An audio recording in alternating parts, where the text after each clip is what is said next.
I'll put the barometer in here. It's just a push fit. So there'll be clock, hygrometer and thermometer and barometer. Sounds like a nice project. Dave here, how are you? Now, I'm guessing like me, a lot of you guys out there have been perplexed sometimes as to how to lay out regular intervals on a piece of timber. So you have a space, an item, a space, an item, a space, an item and a space at the end. Now, I'm going to show you the formula to work that out. You can apply this to fences if you want to set out your fence posts all in a regular pattern. I'm going to use it to set out clocks and barometers and things on little weather stations that I'm making here at the moment. So let's get into it. What I've done is I have created a formula for you. Now, there it is. I'll leave a photo of this at the end of the video so you can use this to refer to. First thing we need to know is the diameter of each clock that I'm going to put in here. Now, they're all regular shaped clocks and they're all 108 millimeters diameter. I've worked the formula on these measurements. The board is 700 millimeters long, the clocks are 108 millimeters diameter. I am going to end up with a point whatever of a millimeter, but it's easy enough to do with the metric system. I'm going to use a calculator to add them all up as I'm going along. Okay, how we do this is the diameter of the clock times the number of the clocks. So it's 108 millimeters is the diameter, and I've got 4 clocks. That works out to 432 millimeters. The length of the board is 700 millimeters, so now we have to subtract the total of clock diameters from the length of the board. So 700 minus 432 in this particular instance leaves me 268 millimeters of space that there's no clock or barometer in. So I've got this area and I have to divide that up to be equal spaces between each clock. And here's the part that most people get caught by. They don't add 1 to it. They just work on 4. So here's the answer. We divide the result of 268 by the number of clocks plus 1. So it's 268 divided by 4 plus 1, which is 268 divided by 5. Now that, in this situation, leaves me with 53.6 millimeters. So that's my space. 53.6 clock, 53.6 clock, 53.6 clock, and 53.6 at the end. There is another little trick, and that is how to work them out so you don't have a weird space at the end. Here we go. The first clock from the edge is 1 space plus half a diameter. Okay? First clock from the edge is 1 space plus half a diameter. So let's do that. We've got 53.6 plus, which is the space, and 54 millimeters, which is the half clock diameter, which is 107.6 millimeters from the edge to the first center. 107.6. Now, I don't have the capacity of 0.6 on this tape measure. And I probably couldn't see it anyway due to these things. But I can add them up so that I'm always measuring from the end. I'm not measuring to there, then measuring off there to there, then measuring from there to there. That's bad. That's bad, bad, bad. Because your error will creep and you just have a massive anomaly at the end here that'll be totally wrong. So we're going to add these as we go along. Now, as I said, that first one is 107.6 from the edge. Now, the rest of the clocks, centers, will be 1 clock diameter plus 1 space. Again, it totally depends on what length of board, what diameters, what width, thickness of timber. This could be for shelving. This could be for shelving in a cupboard if you want to have regular thickness of shelf and regular spaces between those shelves. This is the way to do it. Okay, now, the rest of the clock centers will be 1 clock diameter plus 1 space, which is 108 millimeters plus 53.6, again, only in this situation, which is 161.6 millimeters.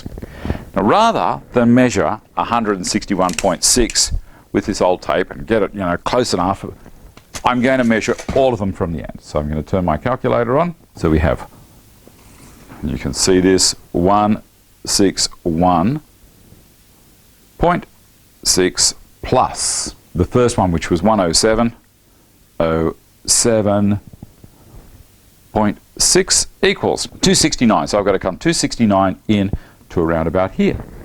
And I'm going to keep on adding that same dimension to 69.2, which is going to be around there, plus another clock diameter in space is 161.6 equals 430.8. Just move that over there. 430.8, which is very close to 431. And then we're going to add another one, plus 161.6 equals 592.4 in this situation. 592, which is very close to 592.5. And this final spot here, this final space here, should be 107.6. You know what? That's pretty close. That's 108. So I'm very happy with that. Now the next thing to do is to actually get a nail punch or a center punch and punch a little hole in those. Now the reason I'm going to do this is I don't want to put the holes in here yet, because if I try to sand after the holes are in there, the sand is going to drop in and tear the paper off. So the best thing to do is, as I say, punch those holes, sand it all off, dress it up, wax it, and then put the holes in right at the end and just give it a quick touch around the edge with a little bit of sandpaper just to clean off any burr that might happen from the hole saw. That's it. It's a pretty easy situation. I might take some stills as I'm going along, you can see what happens. But that's the formula, and remember, I will leave that at the end of the video for you. There we go. What I've done so far is I've drilled a hole down where I put those punch marks with the punch. So as I sand, it's not going to worry me. I'm doing a multiple of them, so I've just used this first one as a template as well. So I drilled all the other ones at the same time without having to mark the whole lot out again. Saved me a couple of minutes.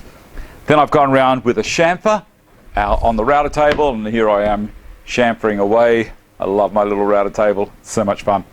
And the dust extraction is second to none. Can you see anything getting away? It's beautiful. And I took a truckload of material off these boards.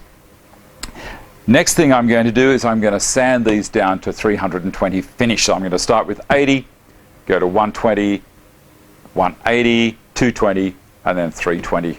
And then we're going to wax. I don't know whether you need gloves for wax. I've never used them before, but seeing I'm demonstrating, I guess it's probably a good idea. I finished all the sanding, and now I've come to waxing. I'm using just a neutral wax. I'm not using the Triple E on the pine because I don't want it to darken up if possible. Obviously, sunlight on it, it's going to darken up. That's just the way it goes. Doesn't matter what you put on it. So I'm going to coat the back and the front. Now, why am I coating the back? Well, I'm trying to seal it. If I seal it, then it's going to have less chance of warping. So let's put some wax on here. And the way they say to do this is to put the wax on and then leave it sit for 10 minutes and then buff it off, which I can do, of course, but I'm using the little sander here, and I'm going to use Velise. Now the Velise is an aluminium pad. It's like a mesh like a Scotch-Brite pad, but it's an 800 grit. Oh, look at that go in. Magic. It smells beautiful too. I guess that they'll probably say, oh, and you have to wear protection for your nose as well. Well, I don't know, where do we stop? But the wax is making it come up beautifully. Now this won't give it a real high shine, but it'll give it a really good luster. And when you can look down the board, you can hold it and shape the board like this. And I'm even seeing a bit of a luster there. I can look down the board and see it appearing, but it's really going to pop when I hit it with this stuff. And this is Velise. As I say, it's an aluminium mesh that sticks onto my machine there. Oh, whack it on. And it polishes it so nicely. I could use the Rotex, but at the moment I'm just using the... Oh, look at that come up on the end there.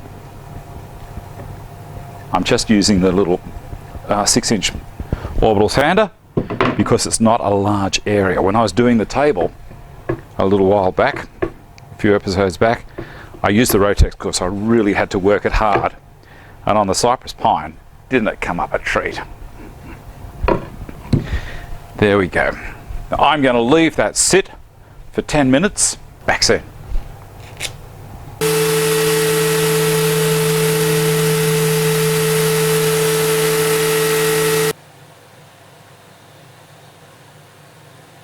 Now it's time to drill the holes for all of these instruments.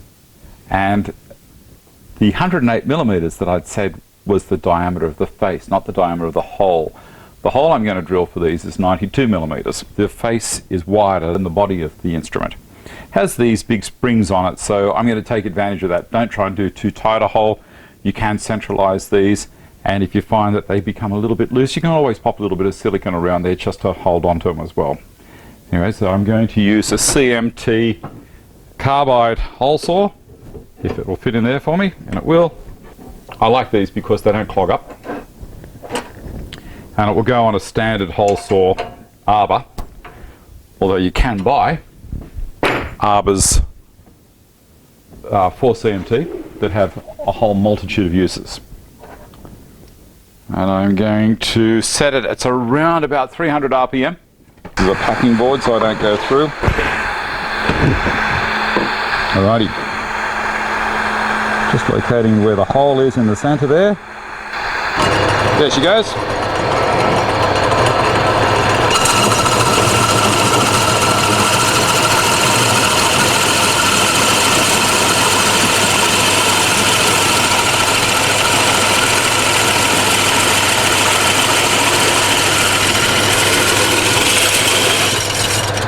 Beautiful. You see it's perfectly in the center. We've got a beautiful space there. And how do we get that out of there? Is I put a screwdriver in like so, and a little tap with a mallet. Now I don't know what you want to do with these blanks. Maybe you want to make some wheels for a project. You're going to have 4, because there's 4 clocks in this one. So you've got 4 wheels. Could be fun. I'll keep doing the rest.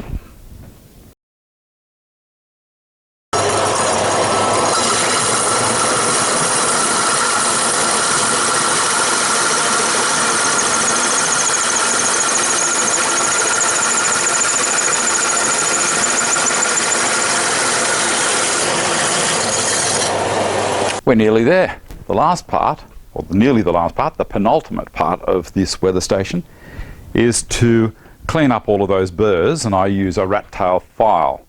Now I guess it's, of course it looks like a rat's tail. It's round and it's tapered. So it's just a matter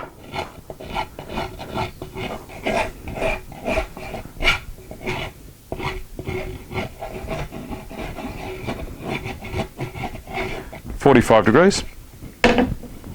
Around you go. Now once I've got the main fibres taken off, I'm going to use a little bit of 120 grit paper,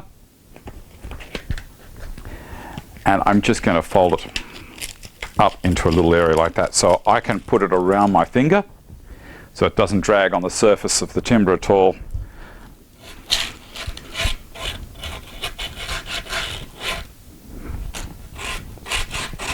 That part there, just tidying the holes up, isn't going to happen in a couple of seconds, and don't rush it because you don't want to scratch the surface. Now there's another way to clean these rubbish off if you have the capacity. If you've got a router table, set a chamfer bit in there and set it down to around about 2 millimeters, and away you go. I have the dust extraction pulling down. Turn the table on.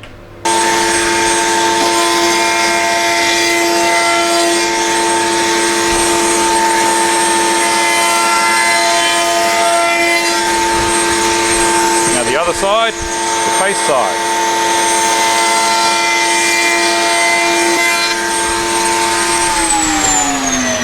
Now it's a good idea not to push, but have a look.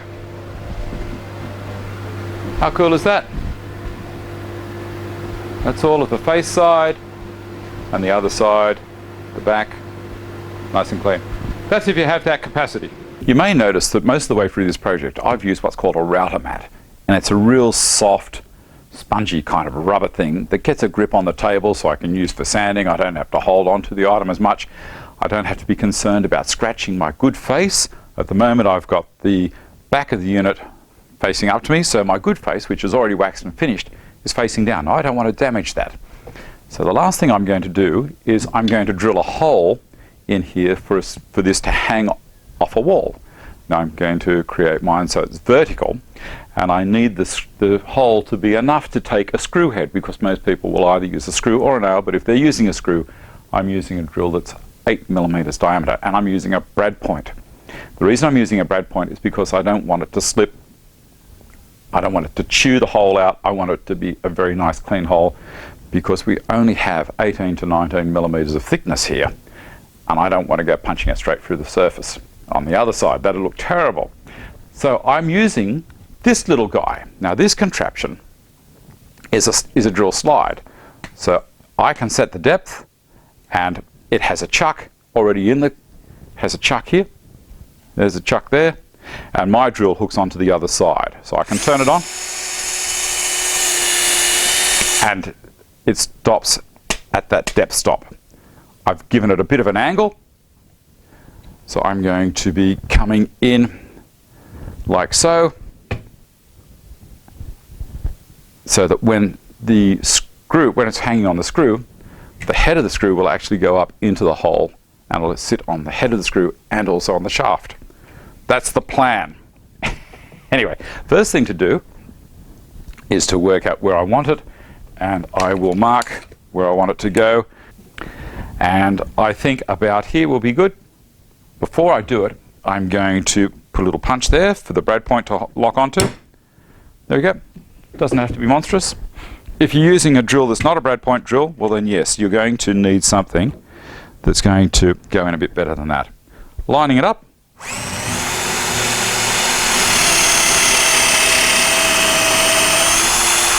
And finished.